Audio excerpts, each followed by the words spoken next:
Ammachi Samayal kitchen la enna panna porom appdin pathina இன்னைக்கு வந்து உருளைக்கிழங்கு காலிஃப்ளவர் அதுக்கப்புறம் முருங்கைக்காய் வச்சுட்டு ஒரு அருமையான ஒரு குழம்பு வைக்க போகிறோம். இது நல்லா சாப்பாட்டுக்கு தொட்டு சாப்பிட்றதுக்கும் தோசை இட்லிக்கு சாப்பிட்றதுக்கும் ரொம்ப நல்லாயிருக்கும். அதாவது 2 in 1 வச்சுக்கோங்களேன். இந்த குழம்பு வச்சிங்கன்னா ரெண்டு நேரத்துக்குமே நம்ம சாப்பிட்டுக்கலாம். அந்த அளவுக்கு டேஸ்ட்டாக இருக்கும். இதுக்கு வந்து பார்த்திங்கன்னா தக்காளி எல்லாம் நல்லா வதக்கி அரைச்சி போட்டு நம்ம செய்யறதுனால இந்த குழம்பு வந்து திக்காகவும் இருக்கும், நிறைய குழம்பும் கிடைக்கும். இந்த குழம்பை எல்லாருக்கும் பிடிச்ச மாதிரி எப்படி செய்யலான்றதை இப்போ போய் வீடியோவில் பார்க்கலாம் வாங்க.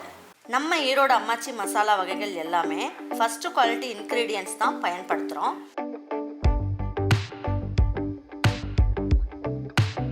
வாங்குகிற பொருட்கள் எல்லாமே முறையாக ஜலிச்சு பொன் வறுவலாக வறுத்து சரியான பதத்தில் அரைக்கிறோம். அரைச்ச மசாலாவை நல்லா ஆற வச்சு மறுபடியும் ஜலிச்சு சரியான அளவில் பேக் பண்ணி உங்கள் வீட்டுக்கே சேஃப் அண்ட் செக்யூர்டாக டெலிவரி பண்ணுறோம். நம்ம மசாலா வகைகள் மற்றும் சத்து மாவு, ரெடிமேட் இட்லி மாவு, இடியாப்ப மாவு எல்லாமே நீங்கள் வாட்ஸ்அப் மற்றும் வெப்சைட்டில் ஆர்டர் பண்ணி வாங்கலாம். இதில் ரொம்ப முக்கியமான விஷயம், இது full and full pure homemade masala. நம்ம எல்லாருக்குமே ஆரோக்கியம் தானேங்க முக்கியம். அதுக்கு ஒரு மசாலா ரெடி பண்ணிக்கலாம். 1 டேபிள் ஸ்பூன் அளவுக்கு எண்ணெய் ஊற்றிக்கோங்க. பாருங்க, ஒரு 1/2 ஸ்பூன் அளவுக்கு சோம்பு போட்டுக்கலாம். 3 பல்லு பூண்டு போட்டுக்கலாம். இதில் 1 இனுக்கு அளவுக்கு கருவேப்பிலை போட்டுக்கலாம். இதெல்லாம் நல்லா வதக்கிக்கலாம்.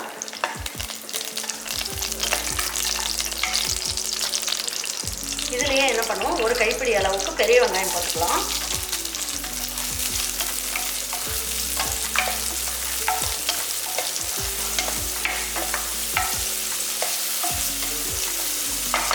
பாருங்க, இதுலேயே கொஞ்சமாக மல்லி இலையும் போட்டுக்கலாம், கொஞ்சமாக புதினா இலையும் போட்டுக்கலாம்.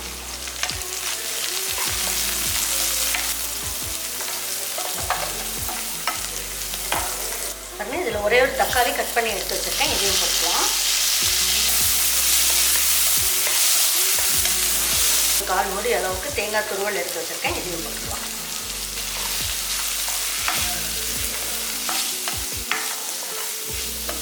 இந்த 3/4 பதம் மட்டும் வதங்கினா போதும், ரொம்ப வதங்கணும்னு அவசியம் இல்லை. பாருங்க, இதெல்லாம் நல்லா வதக்கியாச்சு. இந்த அளவுக்கு வதக்கினாலே போதும். இது வந்து ஒரு மிக்ஸி ஜாருக்கு மாற்றிக்கலாம்.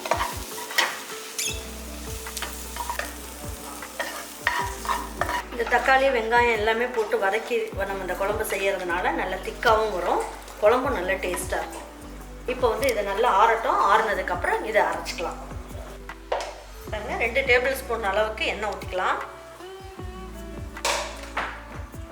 பாருங்க, ஒரு கல்பாசி போட்டுக்கலாம், ஒரே ஒரு பட்டை, கொஞ்சமாக சோம்பு. பாருங்க, நல்லா பொரிஞ்சிருச்சு. 1 இனுக்கு கருவேப்பிலை போட்டுக்கலாம். நல்லா 1/2 கைப்பிடி அளவுக்கு சின்ன வெங்காயம் போட்டுக்கலாம்.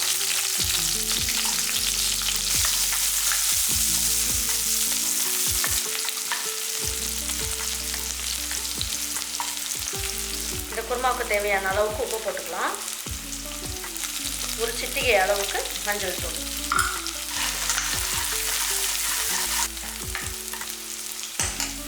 இந்த குருமா வந்து சாதத்துக்கெல்லாம் ஊற்றி சாப்பிட்லாம் அப்படிங்கிறதுனால நம்ம வந்து புளியெல்லாம் ஊற்ற வேண்டாம். இதுக்கு பதில் நம்ம வந்து தக்காளி சேர்த்துருக்கிறதுனால இந்த புளிப்பை நல்லாயிருக்கும். இதிலே கொஞ்சமாக மல்லி இலையும் தூவி விட்டுடலாம். எண்ணெயிலேயே வதங்கும் போது நல்லாயிருக்கும் டேஸ்ட். பாருங்க, இதில் நான் என்ன பண்ணியிருக்கேன், 1 ஸ்பூன் அளவுக்கு இஞ்சி பூண்டு பேஸ்ட் வச்சுருக்கேன், இதையும் போட்டுக்கலாம்.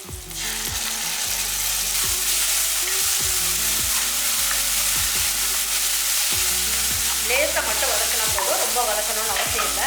இப்போ இதில் நான் 1 காலிஃப்ளவர் வாங்கிட்டு வந்து நல்லா சுடுதண்ணியில் போட்டு கழுவி வச்சுருக்கேன். முருங்கைக்காயில் 1/4 பகுதி அளவுக்கு முருங்கைக்காய் எடுத்துருக்கேன். வாசத்துக்கு மட்டும் இருந்தால் போதும். அதே மாதிரி ஒரே ஒரு உருளைக்கிழங்கு நல்லா பெருசாக இருந்தது, அதனால் தோல் எடுத்துகிட்டு கட் பண்ணி வச்சுருக்கேன்.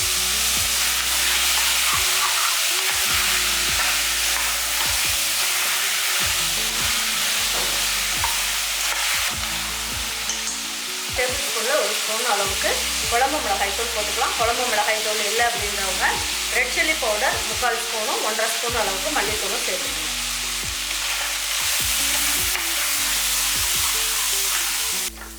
பாருங்கள், இந்த மிளகாய் தூள்லாம் போட்டதுக்கப்புறம் நல்லா ஒரு வாட்டி வதக்கி விட்டுடலாம். இப்போ இந்த காய் கொஞ்சம் நேரம் வேகணும். அதுக்கு தேவையான அளவுக்கு தண்ணி ஊற்றிக்கலாம்.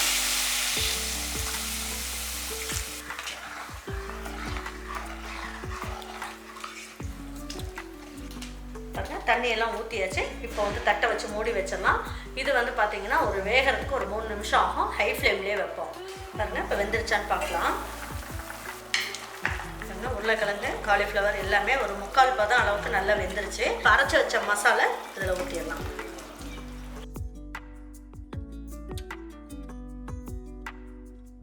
பாருங்கள், இந்த அளவுக்கு தண்ணி இருந்தால் போதும். பாருங்கள், இப்போ வந்து நமக்கு இதில் முந்திரி பருப்பு இதெல்லாமே போட்டிருக்கிறதுனால நல்லா கெட்டியாகும். இப்போ எல்லாம் ஒன்றா சேர்ந்து நல்லா வேகும்.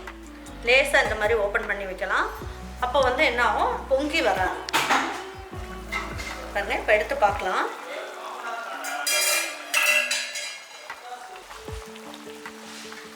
பாருங்கள், எல்லாமே ஓரளவுக்கு நல்லா வெந்துருச்சு. இன்னும் 1 நிமிஷம் வந்து ஸ்லோ ஃப்ளேமில் வச்சிடலாம். இந்த மாதிரி லேசாக ஓப்பன் பண்ணி வைக்கலாம். இப்போ எடுத்து பார்க்கலாம்.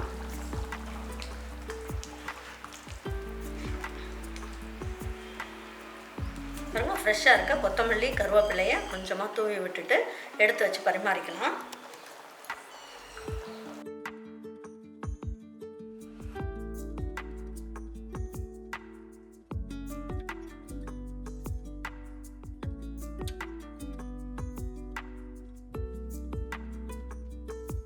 இது வந்து சாதத்தில் போட்டு சாப்பிட்றதுக்கும் ரொம்ப நல்லா இருந்தது. இந்த தக்காளி எல்லாம் வதக்கி போட்டு நல்லா அரைச்சி நம்ம செஞ்சுருக்கிறதுனால, தேங்காயோடு அரைச்சி செஞ்சுருக்கிறதுனால குழம்பு வந்து ஒரு வித்தியாசமான சுவையில் நல்லா ஜம்முன்னு இருக்குது. இந்த குழம்பை உங்கள் வீட்டில் இருக்கவங்களுக்குலாம் செஞ்சு கொடுத்துட்டு இதே மெத்தடில் நீங்கள் செஞ்சு கொடுத்துட்டு அவங்களுக்குலாம் பிடிச்சிருந்ததுன்னா லைக் பண்ணுங்கள், ஷேர் பண்ணுங்கள், சப்ஸ்கிரைப் பண்ணுங்கள், மறந்துடாமல் கமெண்ட்ஸ் பண்ணுங்கள். தேங்க்யூ ஃபார் வாட்சிங் ஈரோடு அம்மாச்சி சமையல். தேங்க்யூ.